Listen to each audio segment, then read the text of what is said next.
السلام علیکم ورحمۃ اللہ وبرکاتہ۔ وعلیکم السلام ورحمۃ اللہ وبرکاتہ۔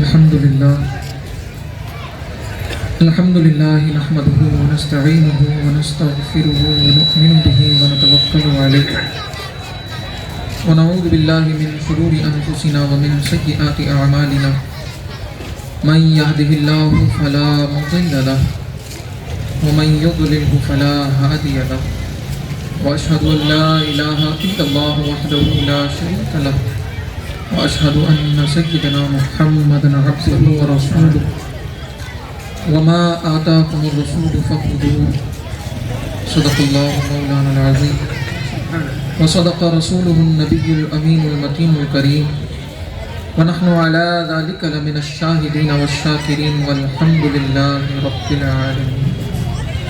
ہم پہ احمد کا ہو سایہ، ہم پہ اشرف کا کرم، سیدی مختار اشرف با صفا کے واسطے، غوث اعظم بمن بے سر و ساما مدد، قبلہ دین مدد، کعبہ ایمان مدد، بگرداب بلا افتاد کشتی، ضعیفانوں شکستارات پشتی، بحق خواجہ عثمان ہارونی مدد کن یا معین الدین چشتی۔ اے اشرف زمانہ زمانہ مدد نما، درہائے بستراز کلید کرم کشا، سرورا شاہا کریمہ دستگیرہ اشرفا حرمت روح پیمبر، یک نظر کن یک نظر کن یک نظر کن سوئے ماں۔ سرور کہوں کہ مالک و مولا کہوں تجھے، سبحان اللہ۔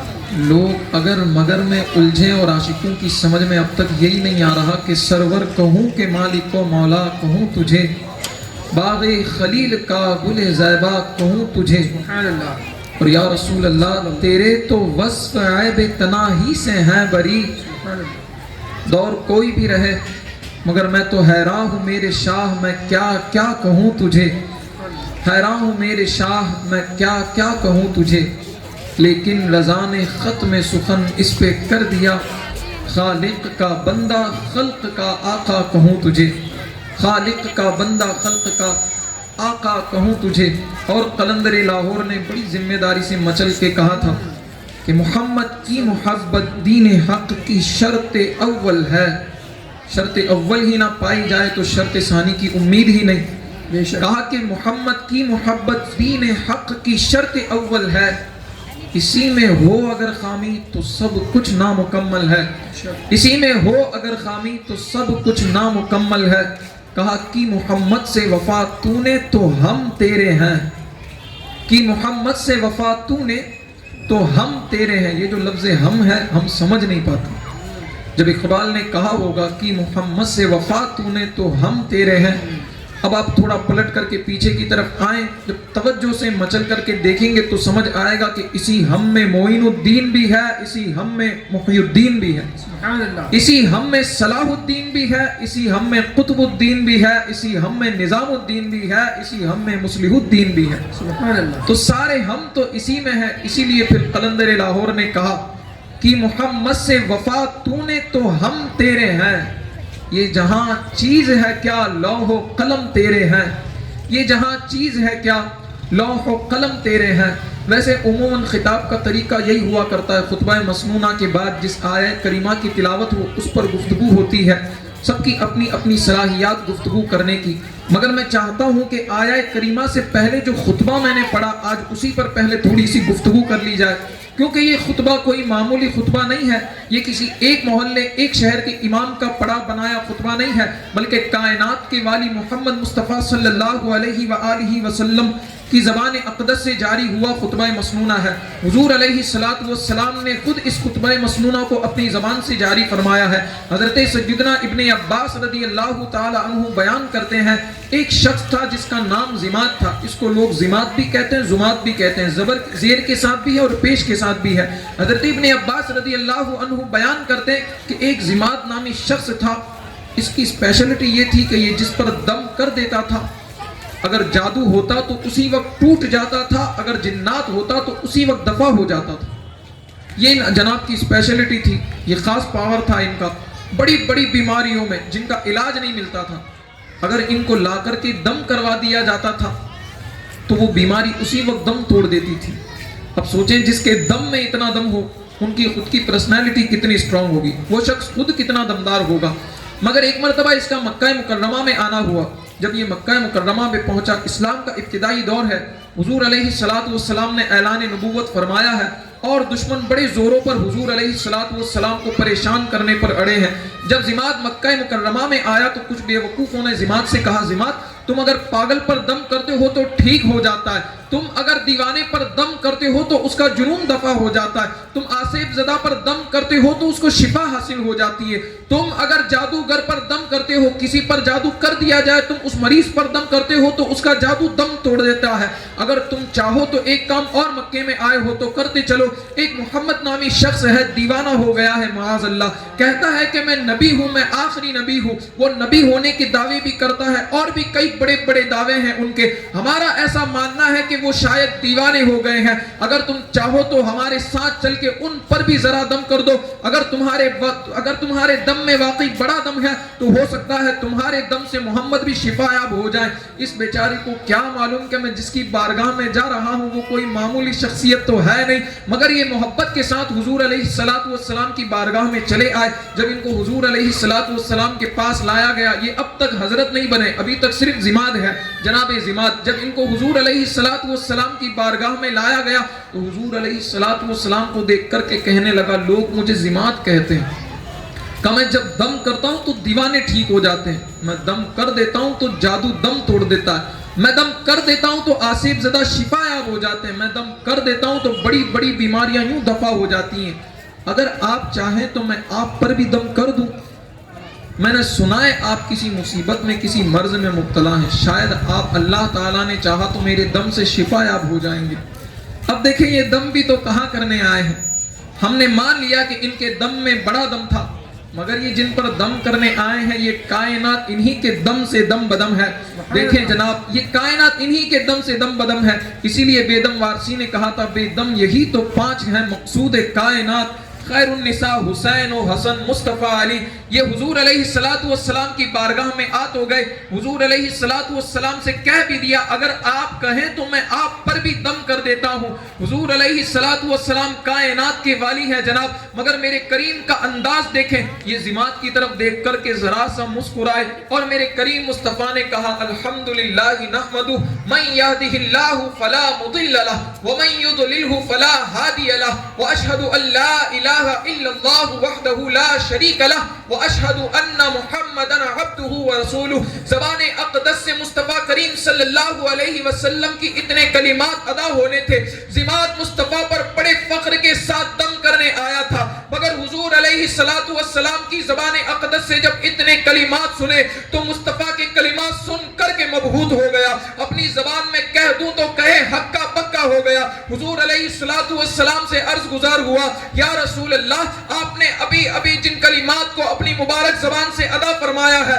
آپ ضماد پر کرم فرمائیں اور ان کلمات کو ایک مرتبہ اور دہرا دے۔ ضماد کا دل چاہتا ہے کہ ان کلمات کو آپ ہی کی زبان سے دوبارہ سن لیا جائے۔ میرے کریم نے ضماد کی فریاد پر یہ کلمات ایک مرتبہ اور سنائے، الحمدللہ نحمدہ ونستعینہ من یہدہ اللہ فلا مضل لہ ومن یضللہ فلا ہادی لہ واشہد ان لا الہ الا اللہ وحدہ لا شریک لہ واشہد ان سیدنا محمدا عبدہ ورسولہ، ان محمدا عبدہ ورسولہ۔ مصطفیٰ کریم نے ایک مرتبہ اور دہرائے تو ضماد کا شوق اور بڑا، ضماد سے رہا نہیں گیا، کہا حضور کرم بالائے کرم ہوگا، دو مرتبہ سنا چکے ہو، ایک مرتبہ ضماد کو اور سنا دیا جائے۔ جب مصطفیٰ کریم نے ضماد کو کلمات ایک مرتبہ اور سنائے تو ضماد کہنے لگا، یا رسول اللہ، میں تو آپ کو دیوانہ سمجھ کر کے آپ پر دم کرنے آیا تھا، مگر کلمات سن کے آپ کی محبت کا دم بھرنے کو جی چاہتا ہے۔ خدا را ہاتھ آگے بڑھا کر کے ضماد کو بھی اپنے دامن میں شامل فرما دیا۔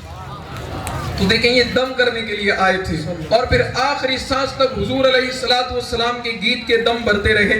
یہ مصطفیٰ کریم صلی اللہ علیہ وآلہ وسلم کی زبان اقدس کا کمال ہے۔ حضور علیہ السلام کسی کو کچھ دے دیں تو بھی کمال ہے، کسی سے اگر کریم مصطفیٰ کچھ کہہ دے تو بھی کمال ہے. مصطفیٰ کریم صلی اللہ علیہ وآلہ وسلم جیسی ذات اس کائنات کی نہ ابتدا میں ملی ہے نہ کائنات کی انتہا تک ملے گی. ایک مرتبہ مصطفیٰ کریم صلی اللہ علیہ وآلہ وسلم کے ایک صحابی سے کسی نے پوچھا حضور بتائیں آپ کا نام کیا ہے.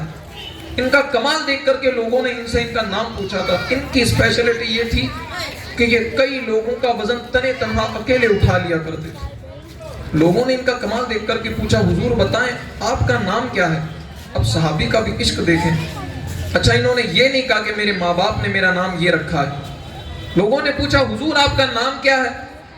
کہنے لگے کہ میرے آقا نے میرا نام سفینہ رکھا ہے. سبحان اللہ. یہ اپنے والدین کا تذکرہ نہیں کر رہے کہ میرے ماں باپ نے بچپن میں میرا نام یہ رکھا تھا, مجھے جوانی کے زمانے تک اسی نام سے پکارا جاتا رہا. لوگوں نے پوچھا تھا آپ کا نام کیا ہے.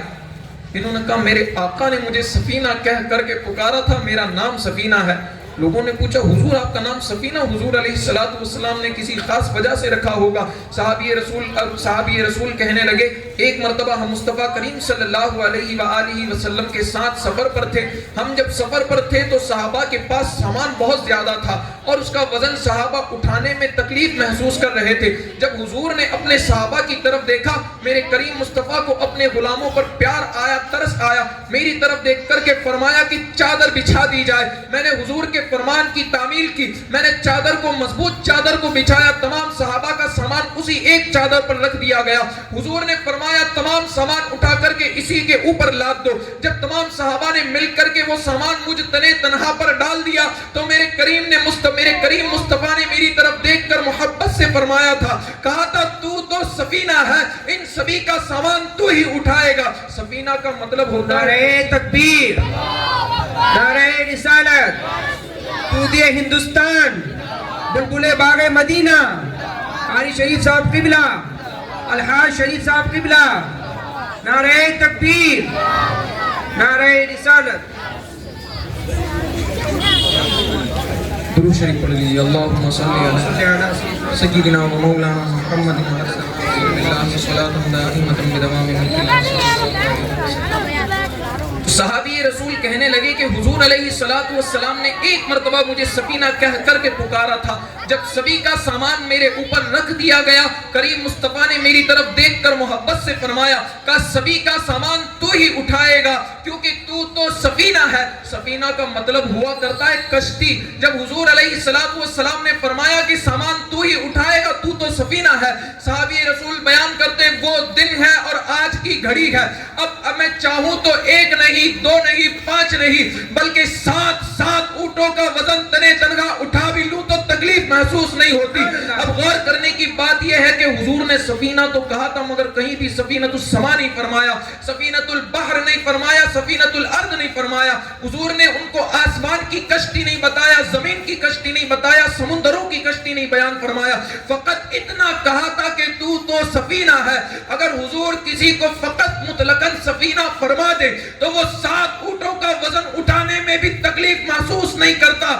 اب جس کو مصطفیٰ اسد اللہ الغالب فرما دے, جس کو مصطفیٰ حیدر کلدار بتا دے, اگر وہ خیبر کا قلعہ ایک ہاتھ سے اکھاڑ کر پھینک دے تو اگر مگر کی بات کیا ہے. مصطفیٰ جس کو سفینہ کہے وہ 7 اونٹوں کا وزن تنے تنہا اٹھاتا ہے.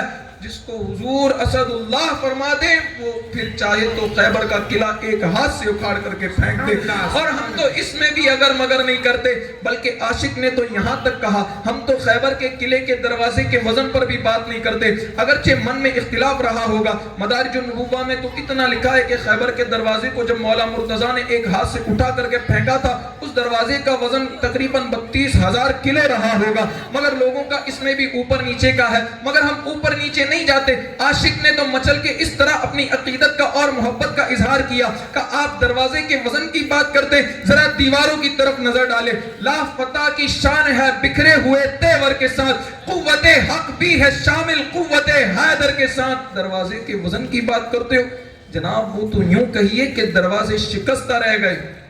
ورنہ دیواریں کھچاتی باب خیبر کے ساتھ، ورنہ دیواریں کھچاتی باب خیبر کے ساتھ۔ حضور علیہ السلام کی زبان اقدس کا یہ کمال ہے، میرے آقا نے جس سے جو فرما دیا ان میں وہ کمال اسی وقت پیدا ہو گیا۔ حضور علیہ السلام کی سچی پکی محبت اللہ رب الکریم ہم سبھی کو عطا فرمائے، اور ہم سبھی کو حضور علیہ السلام کے نقش قدم پر چلنے کی توفیق عطا فرمائے۔ کہنے سننے میں کسی طرح کی کوئی غلطی خطا لغزش ہوئی ہو، پروردگار اپنی فضل و کرم سے معاف فرمائے۔ وما علینا الا البلاغ۔ السلام علیکم۔ اللہ